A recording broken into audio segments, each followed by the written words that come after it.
SUPERSTAT. We are so excited that you have decided to tune in to our podcast. Again, we appreciate all of our followers and we appreciate everyone who tunes in every week.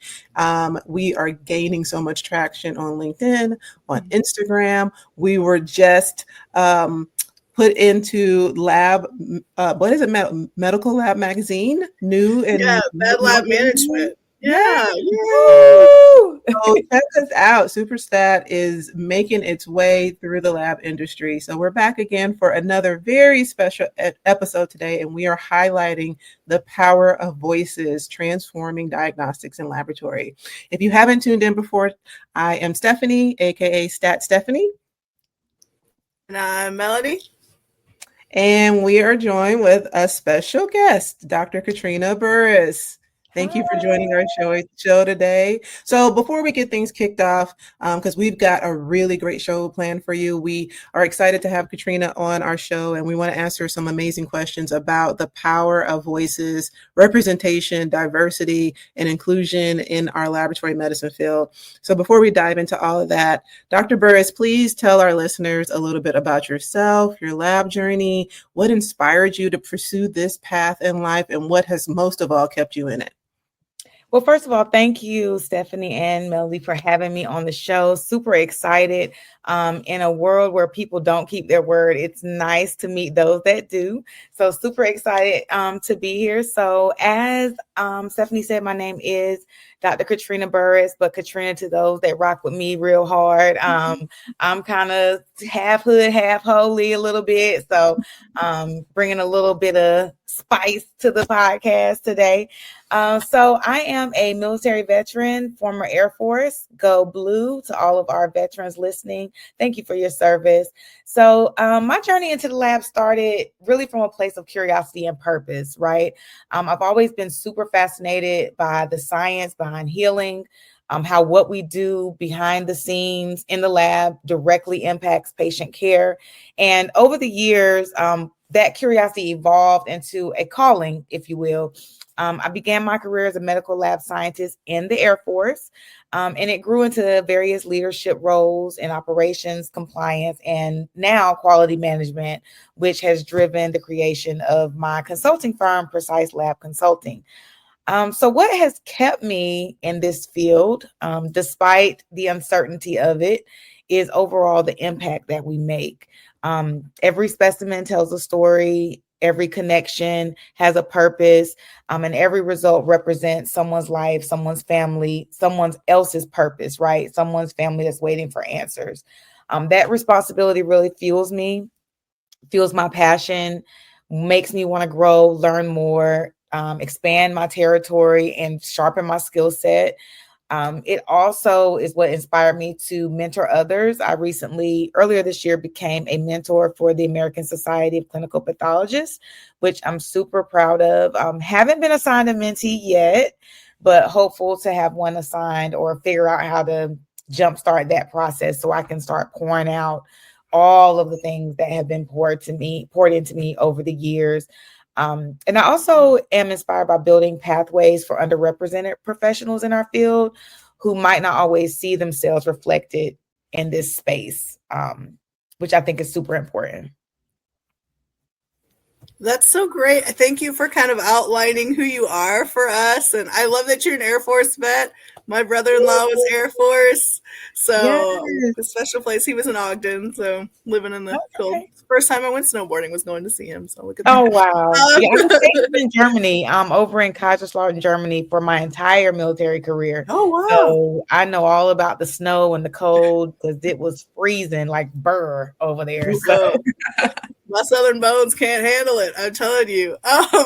But you also mentioned like behind the scenes, kind of people finding their place. And since the laboratory is very much behind the scenes profession, what challenges have you encountered or observed in making sure like diverse voices and perspectives are heard within our field? That's a loaded question. So in full transparency, one of the biggest challenges that I have seen is representation and access, right? Being the only one in the room sometimes, especially in a leadership capacity, and still find the courage to use my voice has really been a challenge for me.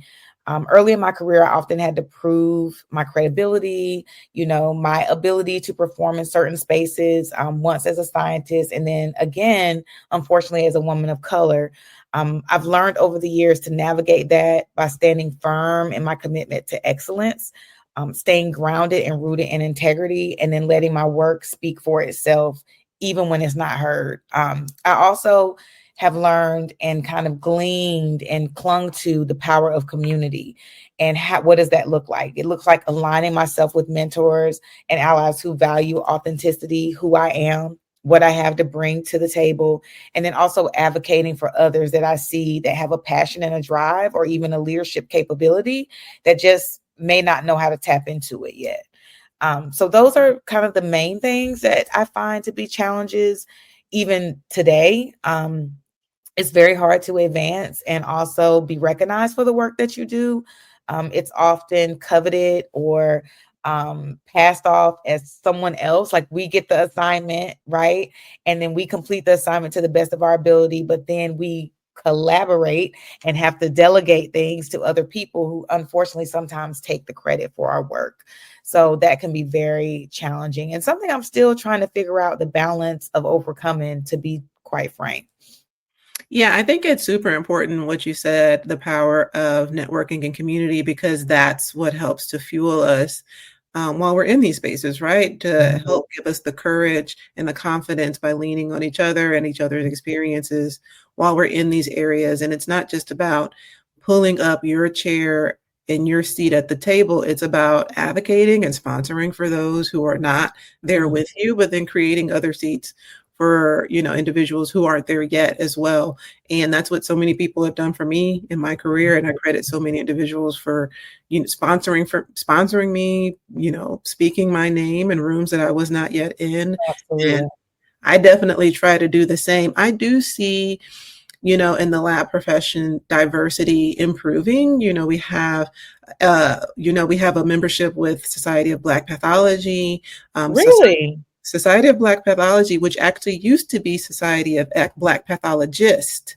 So it's only for pathologists. Dr. Nelson and I are both members. We're very good friends with the current president, Dr. Dana Powell-Baker. And like I said, really just supporting each other in this space. So like I said, I do see diversity improving. Unfortunately, I do not see as much traction in the area of inclusion and belonging, though. Those are still ongoing conversations, just because there are so many different, age ranges in the workplace. You have people who have been in lab profession for 20 years, and we have new grads all working in the same space and all fighting to be seen and heard and valued. And so from your perspective, Dr. Burrus, what's the difference between simply being included, simply, just letting you attend a meeting versus really truly seeing you, hearing you, and valuing you as an individual in the lab?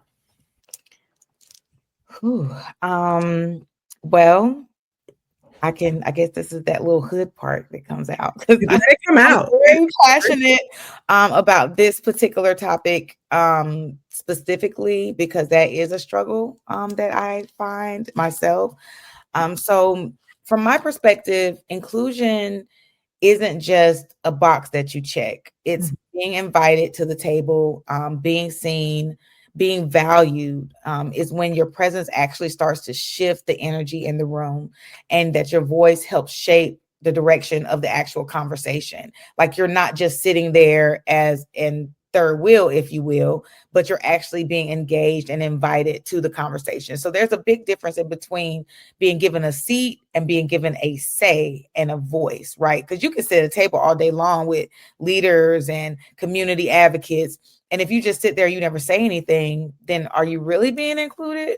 Or are you just there so that your name is there so that people know that you were present? In my perspective, true belonging is not performative, it's transformative. It's when leadership not only welcomes diversity, but they listen. It's kind of like marriage, right? Like you get into it, you're having a conversation with your spouse, and before you can even get out your words, they're kind of cutting you off. That lets you know, hey, they're not really listening to hear me, they're listening to respond. So in my opinion, someone that truly listens to me and honors what I'm saying and allows it to actually influence whatever policy we're discussing, the process we're discussing, and I can see actual progress, then to me, that defines diversity and true inclusion. It's about when your perspective isn't treated as an exception, but as an essential part of the conversation and the organization's overall growth and progression, right? So overall, when you're talking about inclusion, it's not enough just to hang the banner or post a statement or a picture or give an award. Real inclusion happens in those challenging moments when someone else may lose a little bit of their shine, and they have to give you a little bit of it. And when people are able to do that with confidence, without bias, that's when real diversity and inclusion, in my opinion, is born and where it thrives, to be honest. Mm-hmm. That's so good.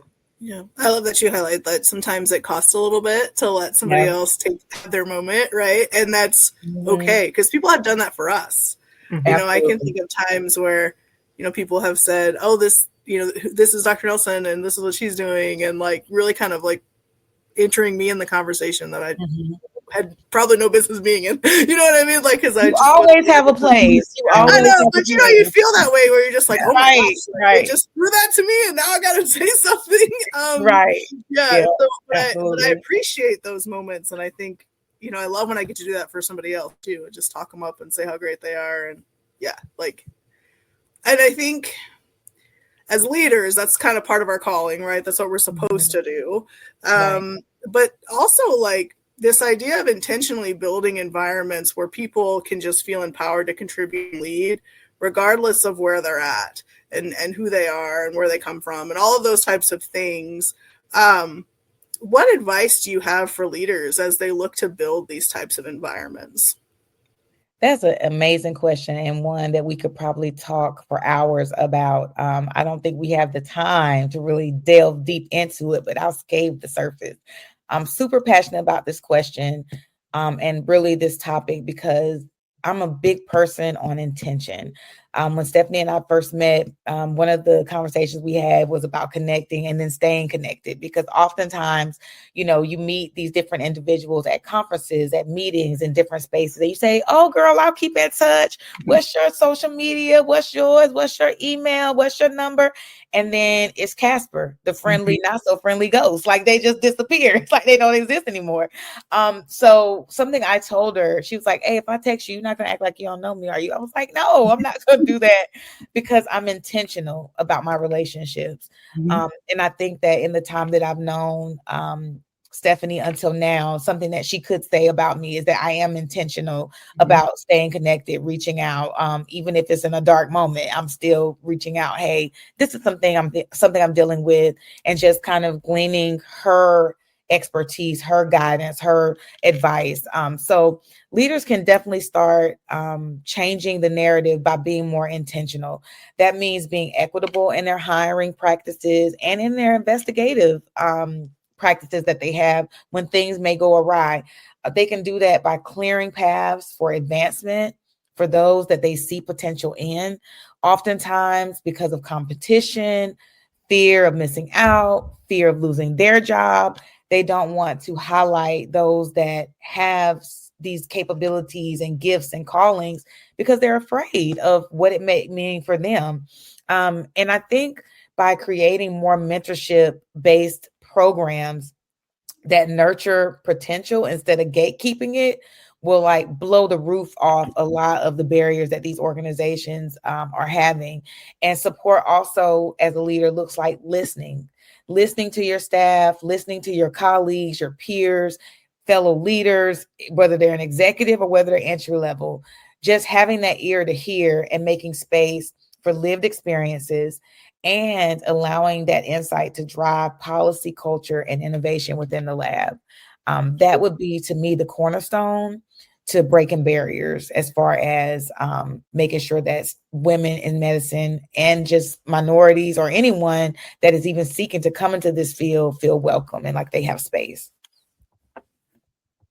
Perfect. Yeah, I do remember that because it happens to me all the time. Like you Me meet too. Me too. amazing people, and then like you try to like text them or send them something on LinkedIn, and it's like, who are you? Who are you? And then it's like it's kind of embarrassing, right? Because it's like very embarrassing. you Not we only had is this it great embarrassing, but just to piggyback on that, it makes you feel like a burden. yes. The way they don't respond, or when they do respond, it's kind of strong arming, like football. I become a football mom this year. Yeah. So, when they run by and they strong arm somebody, it feels like that. And that doesn't feel good. And it's discouraging as well. So that's Melanie and I, after we came back earlier this year from MLPAO in Canada, we did a whole episode about conferences and kind of tips for your next conference, whether it was national or abroad. And I'm going to piggyback on that. We'll put it in the show notes. But that's if you meet someone and it's a good connection and you really find that you can find value in that networking and that connection and knowing that person, look, allow the other person to follow up. If you're going to hand out your contact information, expect somebody might actually contact you and don't ghost them. Like, it's weird when people do that. Or act like you don't recognize them at the next conference. Right. I'm that person at the conference. Stephanie knows this about me. Like, if I see somebody that I know at the conference, and I think I get it from my daddy, but I'm like, hey, how are you? Who is me? Right. Yeah, not to travel drop, because I'm dropping all the places that we've been, but we just got back from Brea, California, and we were at a networking dinner, not to derail this podcast, but we were at a networking dinner, and I sat next to an individual, and they were like, oh, hi, I'm such and such. And I'm like, yes, we've met twice. Like, you said that? Yes, because we met twice. And then because they gave this thing like, where have you been? And I'm like, I've been around. Like, you've met people. Right. I don't know. It's just weird. Anyway, Dr. Burrus, you mentioned being a new ASCP mentor, but I know that you are a mentor within your community, mentoring other young female women of color, just women in our profession. And so I know that you're a strong advocate for mentorship and professional visibility and helping others feel confident in their role, whatever that might be, whether it's in lab or just being a mom or just being a strong individual. And so why do you think it's so important for emerging professionals to see a wide range of leaders and role models in this field and to seek mentorship? Now, side note for the listeners, we're not asking you to seek attention. You need to seek mentorship. And if you are seeking mentorship, expect to be coached and mentored and talked to. And you need to go into that mentorship. I'm going to use Dr. Burrus' word, with intention for what you want for your career.